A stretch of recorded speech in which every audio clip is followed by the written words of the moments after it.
Gun homicides on the rise. Latinos and African Americans are the target.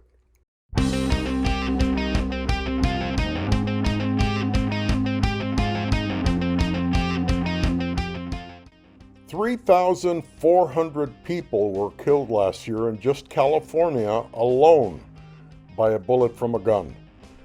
The majority, disproportionately, minorities in the African American, Latino, and Indigenous communities. What the dickens is going on here, folks?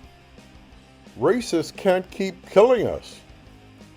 Don't they realize there will come a time that we have to defend ourselves? We can't let American neo-Nazis do what Nazis did in Germany in the 1940s? Use us as target practice? Kill us? That's insane.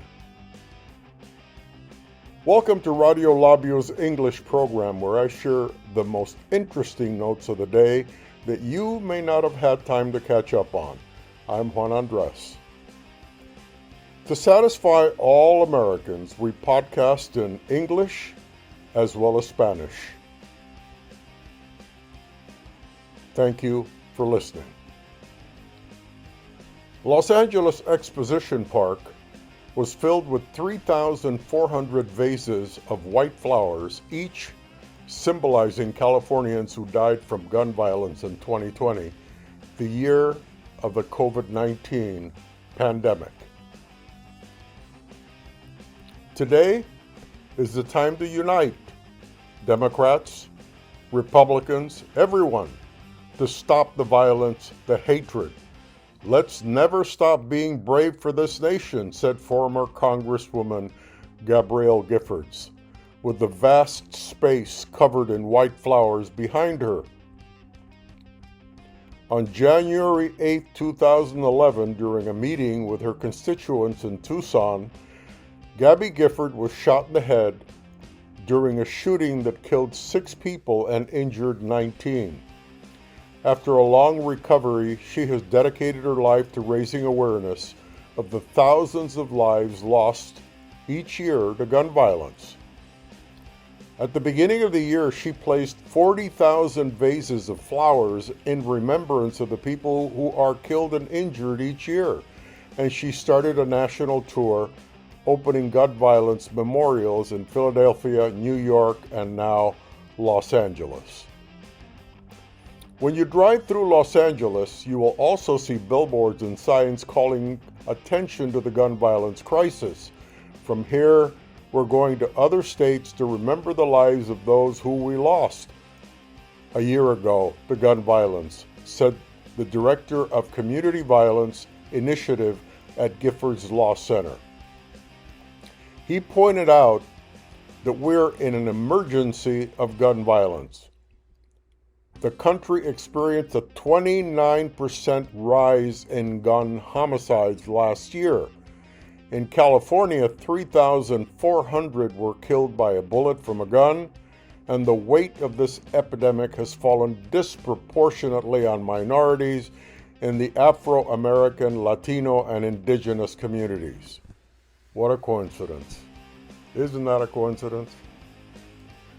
We have been dying since the days of slavery and since the days that the borders changed and all of a sudden Mexicans became Mexican Americans because of a change of a treaty, a Guadalupe Hidalgo treaty that basically left all these Mexicans hanging in the limb that they cut off their tree and gave to the United States.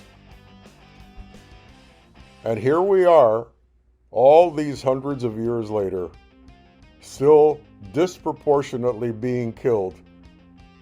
Now, if African American, Latino, and Indigenous communities are the target, it's not very likely that African Americans are targeting Latino and Indigenous people, or Indigenous people are walking around looking for African American and Latinos. And Asians very rarely comport themselves that way. So guess who's doing the killing? Let's get real here. And this all was thrown into the limelight by the hatred and the divisiveness of an administration that didn't care for 3/4 of the country because it included minorities. Now, this gentleman that worked for Gabby Gifford said that he emphasized that all this time can be prevented. The question is whether our leaders have the political power to stop it. They don't want to stop it. If they wanted to stop it, this would have been stopped long ago. You know how long they've been trying to pass gun control laws, and then there's this ridiculous thing that we have freedom so we can carry guns wherever we want to. We're Americans, and as if carrying guns is the only way to find a solution to our differences. This is ridiculous. What's dangerous about this thing is that, I don't know if you've read the recent statistics, I'm going to do a program exclusively on that one alone, that 1 out of 3 Republicans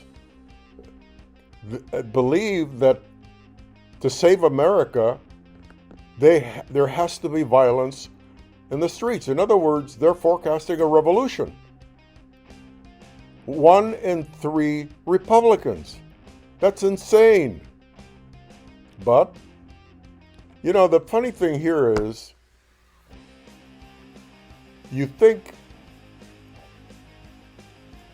that people would understand and wake up. You know that one of the most violent areas in the world is Latin America. And that means that Latinos, when they get fed up, they will do something about it.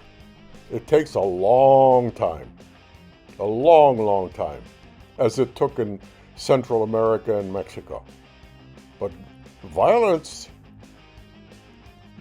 Latinos don't shy from violence when they get fed up.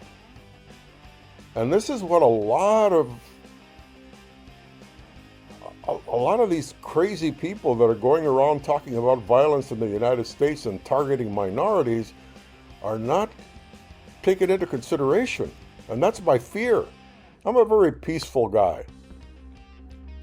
In my whole life, I don't even pick fights. I avoid them. I walk away, turn my back, I ignore them. You know, I'm not going to get soiled and dirty behaving in inappropriate ways when I'm a very appreciative citizen of this country. And I respect every citizen, every person, whether they're here legally, illegally, whether they're residents or whether they're citizens or whether they were born here or not. I respect them. So that's one thing that I think that these crazy people that are going around saying, these Republicans, 1 in 3, a third of Republicans saying that violence is the answer, they need to be careful. They need to be careful, and they need to measure themselves, because I would hate that they would upset the minority community and that the community would have to go out and defend themselves, because then we would become what they always criticize us of having in our countries of origin: violence. And that's what they're condoning here, as if we're all going to sit down and let it happen. Oh, come kill us so you can be our leaders for the next 1,000 years. Oh my goodness, I don't know. I have to laugh because it sounds so ridiculous sometimes, but I know it's dangerous, and I know that we have to be very serious about this, and I know that the government, trust me, I believe the government is very aware, and American corporations don't want this to happen. Nothing good happens to the American economy during a war, except the war economy. You know, but then you have to get the military involved. And what they're talking about, the kind of rebellion they're talking about, is citizenry rebellion. which doesn't help the economy that much. It tanks it because nobody goes out and spends, nobody goes out in the street. So they're going to tank the country, upset the minorities as if the minorities are going to sit down with their hands crossed and do nothing. And they don't stop to think that we come from violent countries and that we can be violent if that's what it takes to defend our families. We can do it in a jiff, but we won't unless we're put against the wall and our families are in danger. They'll see a reaction like they've never seen before. Gun violence skyrocketed last year in California 30% between 2019 and 2020. The largest increase in the state's history. 91% of homicides were caused by guns and disproportionately impacted Latinos and African Americans. Now, please, 9% of homicides are white people and 91% are minorities? And you think that we're going to sit there with our hands crossed and let this continue? I don't think that's a good idea. I know my people, they're peaceful people, but you can't push their families and put them in danger.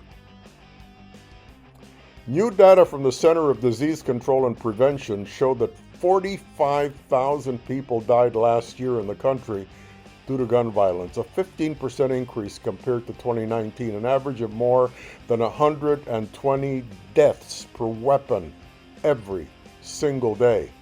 Per weapon. Mrs. Hawkins, a survivor of gun violence and founder of the San Pedro-based nonprofit Justice for Murdered Children, said they are not looking for any members because the only way that you can become a member of their organization is to have a loved one killed. And she has traveled all over the country, and she says that she has not met anyone that wants to be part of her group. She said that in Los Angeles County alone, there have been more than 500 homicides related to firearms. It's disheartening, she says, but we haven't seen them do anything like removing guns from the streets. When we do, we save lives. It's that simple. And she's out there in the streets. And she mentioned that this year, the South Bureau of the Los Angeles Police Department seized 2,000 weapons. 40% came from out of state. When we have an increase in gun violence, it's because we have an increase in weapons and victims. The director of Gabrielle Gifford's Law Center made it clear that gun violence is not a matter for Democrats or Republicans. It is a public safety issue, and we need to take action. And I agree with him totally. This idea that 1 out of 3 Republicans want to use violence to save the country from what? From what? We're the largest economy in the world. We have the largest military. We're respected and feared around the world. And they are going to protect us from what? From being number one? You're going to protect us from being number one. Give me a break. I don't know if these people went to school or not, but Jesus, I hear some of these things, and it just doesn't make any sense. Anyway, the gentleman from Gifford's Law Center specified that of the 500 murders, 181 have been against African Americans, 268 against Latinos. More than 440 of the 500 were minorities. Folks, 88% minority, 12% white. How long do you think we could sustain that before minorities get upset? He remarked that this is a nightmare. We no longer know who to ask for help. with this serious, serious problem that affects minorities. It is unacceptable that our children grow up hearing gunshots and fear walking our streets. South Los Angeles Assemblyman Reggie John Sawyer said California has done more than any other state in the country to prevent gun violence, and they will continue. So just imagine what the statistics are in other states that haven't tried. Gun-toting states. And you know which ones they are. They're the red states. He says, I'm one of the individuals who last year was targeted not by radical and extremist groups, but by police agencies and a president of the largest police organization. He pointed out that Congresswoman Gifford would say that these kinds of actions are not a joke. They are real and must be taken seriously.